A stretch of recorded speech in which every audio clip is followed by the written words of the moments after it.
ഗീതാ സ്വാധ്യായ സമിതിയുടെ ആഭിമുഖ്യത്തിൽ ഭഗവത്ഗീതാ ദർശനത്തിന്റെ പ്രചാരണാർത്ഥം ഒരു വർഷം നീണ്ടു നിൽക്കുന്ന ആഘോഷ പരിപാടികൾക്ക് തുടക്കമായി. പരിപാടിയുടെ ഭാഗമായി ഗീതായനം ദേശീയ സെമിനാർ കാലടി ശ്രീ ശാരദ സൈനിക് സ്കൂളിൽ RSS സർക്കാരിവാഹ ഡോക്ടർ കൃഷ്ണഗോപാൽ ഉദ്ഘാടനം ചെയ്തു. ഭഗവത്ഗീതയുടെ സമഭാവന ദർശനമാണ് ഭാരതത്തിന്റെ ദർശനമെന്ന് അദ്ദേഹം പറഞ്ഞു.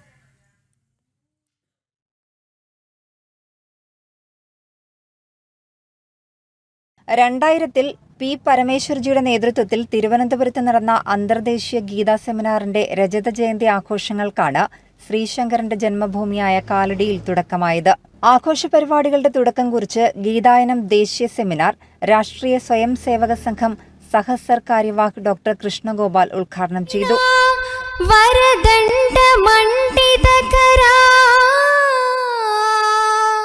ഭഗവത്ഗീതയുടെ സമഭാവനാ ദർശനമാണ് ഭാരതത്തിന്റെ ദർശനമെന്ന് അദ്ദേഹം അഭിപ്രായപ്പെട്ടു.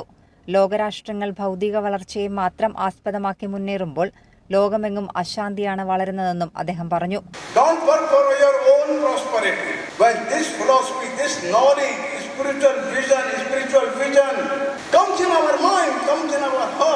Then we can say vidya vinay sampanne brahmane gavhastini sune chaiva shopake panditaha samadarshana. This samadarshana means we should see each and every living being as equal vision.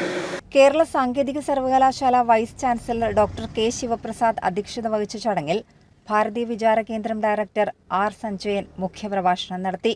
Bharatiya Vichara കേന്ദ്രം general secretary KC Sudheer Babu, Kalady Ramakrishna Advaita Ashram ആചാര്യൻ ബ്രഹ്മപരാനന്ദ സ്വാമി, സ്വാമി Dharmachaitanya, K. Anand തുടങ്ങിയവർ പങ്കെടുത്തു. ജനം, കൊച്ചി.